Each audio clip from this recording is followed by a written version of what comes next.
Hi മക്കളെ, അസ്മാസ് ബ്ലോഗിലേക്ക് എല്ലാവർക്കും സ്വാഗതം. ഞാൻ ഇതാ ചട്ടി വെച്ച് കുറച്ച് ഉലുവമണി ഇട്ടിട്ടുണ്ട് കേട്ടോ. കുറച്ച് ഇട്ടിട്ടുള്ളൂ, കൂടുതൽ ഇടണ്ട.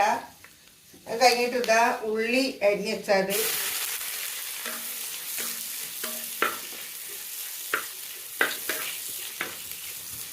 ചോന്നുള്ളി നല്ലോണം ഒന്ന് ചോന്ന് വഴണ്ടി ഇട്ടിട്ട് കേട്ടോ. വലിയ ഉള്ളിയാണിത്, ചെറിയ ഉള്ളിയല്ല കേട്ടോ. വഴറ്റി കിട്ടട്ടെ.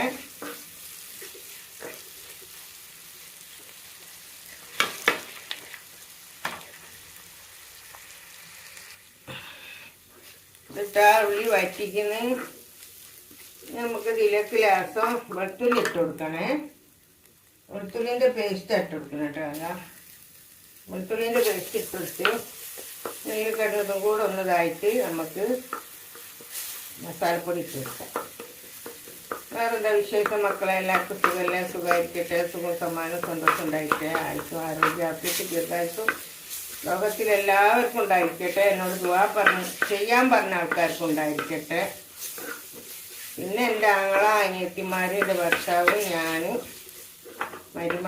മക്കൾ, പേരക്കുട്ടികൾ എല്ലാവർക്കും ഉള്ള ആയുസ്സും ആരോഗ്യം ആഫിയത്തും ദീർഘായുസ്സും സന്തോഷം സമാധാനം ആരും ഭർത്തത്തൊക്കെ ഉണ്ടായിരിക്കട്ടെ. അപ്പോൾ നമ്മൾ ഉള്ളി ഇത് വാട്ടി കേട്ടോ. ഇത് വാട്ടി ഇതിലേക്ക് നമ്മളിതാ ഇത് മഞ്ഞൾ, പെരുംജീരകം, നല്ല ജീരകം, മല്ലിപ്പൊടി, മുളകും പൊടി കേട്ടോ. ഇതിലേക്ക് ഇട്ട് കൊടുത്ത് വറുക്കേണ്ട ആവശ്യമില്ല, ഒക്കെ വറുത്ത് പൊടിച്ചതാണ്. മല്ലിയൊക്കെ ഇല്ലാറഹി. അപ്പോൾ നമുക്കിതും കൂടെ ഇട്ട് കൊടുത്തിട്ടൊന്ന് വാട്ടി നല്ലോണം ഒന്ന് വെന്ത് കായി കിട്ടണം. ഇതിന് ഇഞ്ചി ഇട്ടിട്ടില്ല കേട്ടോ. ഒരു കഷ്ണം ഇഞ്ചി കുത്തിയിട്ട് കൊടുക്കണം. ഞാൻ ആട്ടി വെച്ച ഇഞ്ചിയൊക്കെ തീർന്നു പോയി. ഒരു കഷ്ണം നമുക്ക് ഇഞ്ചി കുത്തിയിട്ടിടാം. കുറച്ച് വെള്ളം ഇട്ടിട്ട്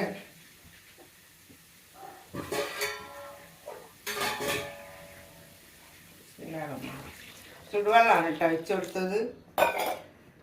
ചുടുവെള്ളം ഒഴിച്ചു കൊടുത്താണ് ഇതിൽ കിടന്ന് മൂടിയിട്ടിട്ട് കഷ്ണം ഇഞ്ചി കൂടെ കുത്തിയിട്ടൊന്ന് മൂടിയിട്ടത് നല്ലോണം വേവട്ടെ. അതിൻ്റെ ശേഷം നമുക്ക് നോക്കേ.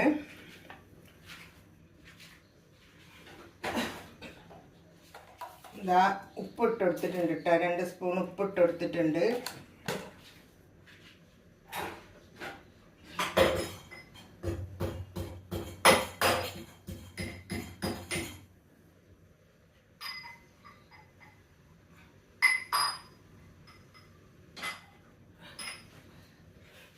ഇതാ ഇഞ്ചി കേട്ടോ, ഇഞ്ചി കുത്തിയിട്ടിട്ടുണ്ട്. ഇപ്പോൾ ഉപ്പും ഇട്ട് ഇഞ്ചിയും കുത്തിയിട്ട് ഇത് നമുക്കിതിൽ നല്ലോണം ഒന്ന് കിടന്ന് വേവാനേ ഉള്ളൂ.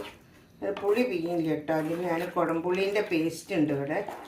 അപ്പോൾ ആ പേസ്റ്റ് രസം ഇട്ട് കൊടുക്കും. അപ്പോൾ പുളി റെഡിയായി വരും.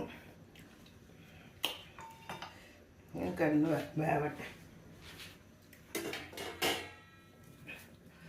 നമുക്ക് ലേസം കരിവേപ്പിൻ്റെ ഇതാവുന്ന പറിച്ചുണ്ടെന്ന് കേട്ടോ. ഇത്തിരി നല്ലോണം കീറി അവിടെ ഇട്ട് കൊടുക്കുക. എന്നിട്ട് ഇതിങ്ങനെ വേവട്ടെ. വേവട്ടോ. ബാക്കി എന്നിട്ട് കാണാം കേട്ടോ. ഇത് നല്ലോണം തിളച്ചിട്ടുണ്ട്. തക്കാളിയൊക്കെ ഒന്ന് ഒടിച്ചതാണ്.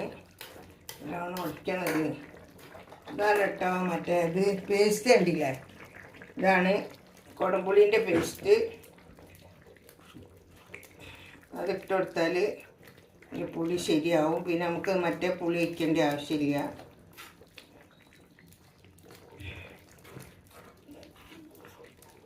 അതിന് രസം പുളി കോരിയിടുക.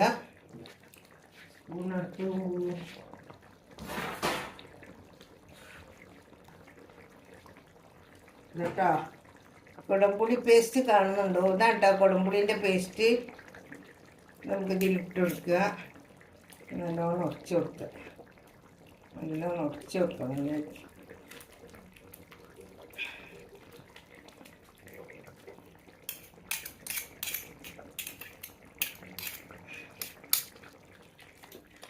കൂട്ടാനൊന്ന് കളറ് മാറിയില്ലേ. മഞ്ഞക്കളറ് പോയാലും കൂടെ കറുപ്പ് കളറായി.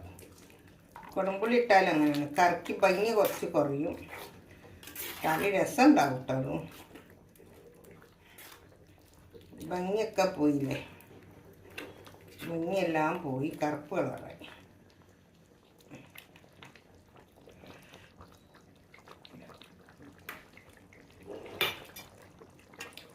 നമുക്കിതാ വെള്ള സൂതാണ് കേട്ടോ. അത് സൂത അതിലിട്ടെടുത്ത് നല്ലോണം വേവിച്ചെടുക്കണം.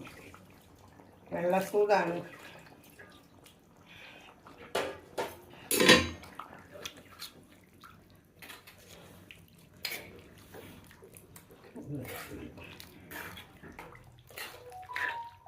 ഇതിൽ നല്ലോണം കിടന്ന് വേവട്ടെ മക്കളെ.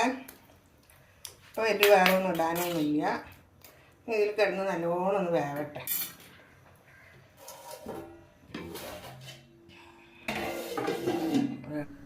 എന്നിട്ടാ നമ്മളെ കറികളൊക്കെ റെഡി ആയിട്ടുണ്ട്. കറി റെഡി. ഇത് കുടംപുളി ഇട്ടിട്ടാണ് കേട്ടോ കറി ഇങ്ങനത്തെ കളറ്. ഒന്നും വിചാരിക്കരുത്. ഇതാണ് കുടംപുളി ഇട്ടാൽ കറി ഇങ്ങനത്തെ കളറാണ് ഉണ്ടാവുക. മറ്റേ ബീഫ് വരട്ടിയ മാതിരി ആയില്ല കളറ്.